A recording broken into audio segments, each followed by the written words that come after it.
Hey guys, it's Ben the Coin Geek at Old Pueblo Coin, and today we've got a nice little group of ancients. This group's going to be certified that we're going to show you, and they're just kind of cool because you can look at these coins and actually see what they say, kind of, right? So this one here, M, and it looks like it says Sao, like C-A with a mark over it, O, but actually that is the way it is scripted.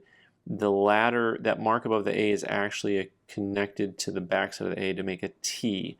It was like a fancy script thing, which somebody in some board meeting approved, right? And then on the backside here, right, some beautiful looking angel with a wreath. Not sure what she's holding in the hand at first. We'll take a look. And there again is that line over the R, so that's making it T, R, Victrix.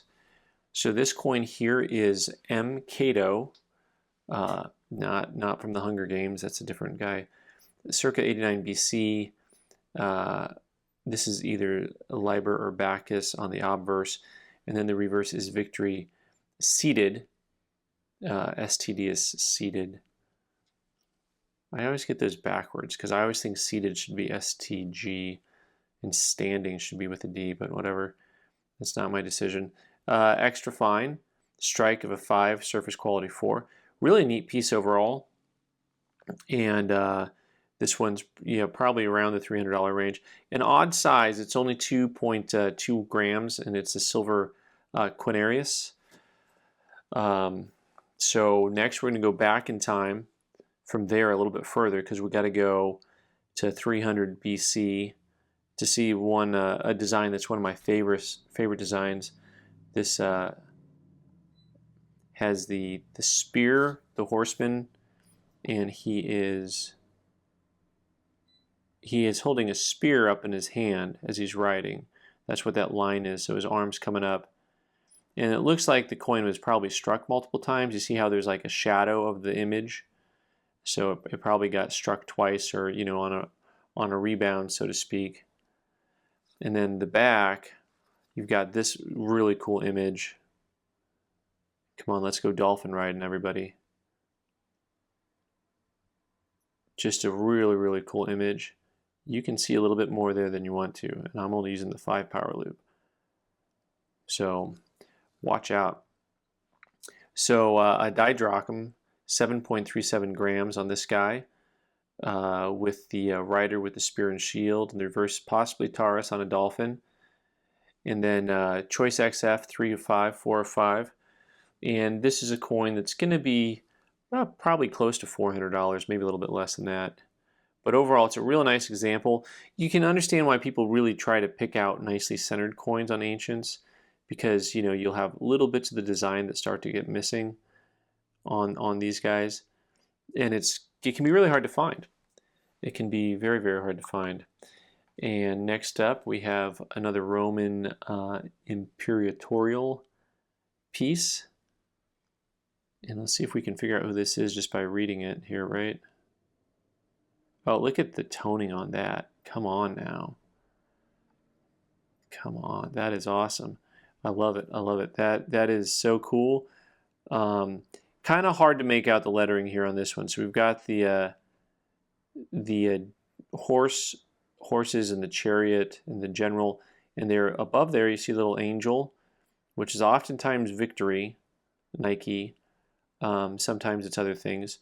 So you can't really see the first letter there, and then that's an S-U-L-L-A, Sulla, not Sully. This is not a shout out to all my Boston friends. This is, am I allowed to say that on national TV? So this is Sulla, Denarius, 82 BC, El Man Torquatus Roma Sulla in a quadriga. Yeah, that's all that. That's exactly what I was going to say. And this one is a extra fine with a good strike and surface quality of 4 or 5, strike of 3-5, and just really cool as far as the overall condition goes, but also the eye appeal on that coin with the luster and the toning. Really cool piece. That one, I'm not sure how we had that priced. I think that one was probably close to 300 also. Now next I got to finish up with a couple of pieces that are amongst the most popular coins out there for anyone who's catching the Roman stuff and the Greek stuff and the ancients. You know, you've got these holders that are real thick for these, because these are the Athenian owls, the Attica Athens 440 to 404 BC pieces.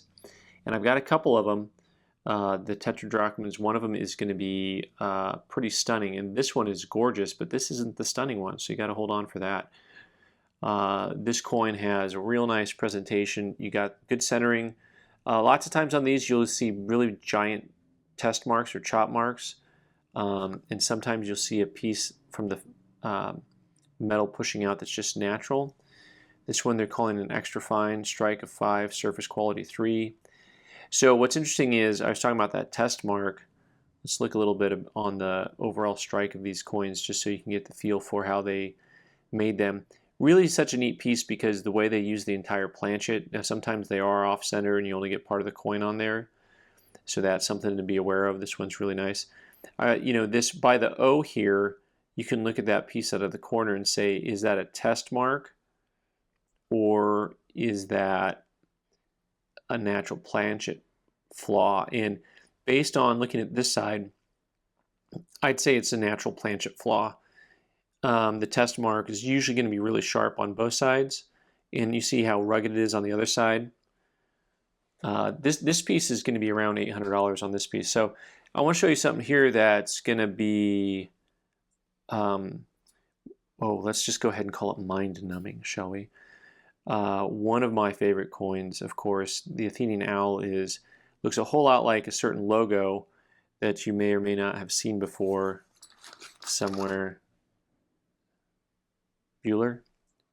Anyway, so this one, that, my friends, is full-on mint luster in the field like you would see on a modern struck coin. And just stunning. And once again, you see how they're made. They had this real nice square punch to them, so you see how it's really squared off over here. And then the rest of the coin just like pops up a little bit on the edges, and you see the original just edge strike and how that looked. And then we're going to go ahead and turn it over on this side and take a close look at what you'll see also is a lot of real nice mint luster. The hair detail is incredible, and this piece is really pretty. This is all natural flow. So you see from the neckline, from the jawline down into the planchet, that's all very natural flow. So this one is a little bit of a head scratcher at 1.1 point only on here, because this one they call Mint State, which it is. It's stunning. It's from the Parliament collection, which I'm not familiar with. And you'll see that they mention that it's been brushed. So I'm not 100% sure. Usually when you get a coin that's brushed, it's, you know, lots of times if it was under the earth for a while and you have dirt on it, you know, brush it. But usually when it says brush, there's some harsher evidence of that. And I don't see that type of evidence here. So part of what I was looking at is this side, you know, is definitely not the brushed side, because that is just so choice and original. And this is probably a $1,200 to $1,500 type coin. This side, I thought, well, the brushing is probably just on the other side of the coin. But really, those open fields are very original looking. And so I thought, well, maybe I'll be able to see something, you know, on the high points, you know, but as you explore the coin, it looks very original throughout most of the surfaces. So maybe there was something that had to do with the collection where the original owner had the comments and brushed on it and just asked them to include that as some type of a, you know, homage to the way the coins were found from a collection, from a site. But anyways, stunning coin, and man, that's the type of thing that I really wish to hold on to sometimes, right? So anyways, guys, thanks so much for watching. I'm Ben the Coin Geek. You can subscribe by clicking on the owl button in the corner and watch more videos on the right side of the screen. Thanks.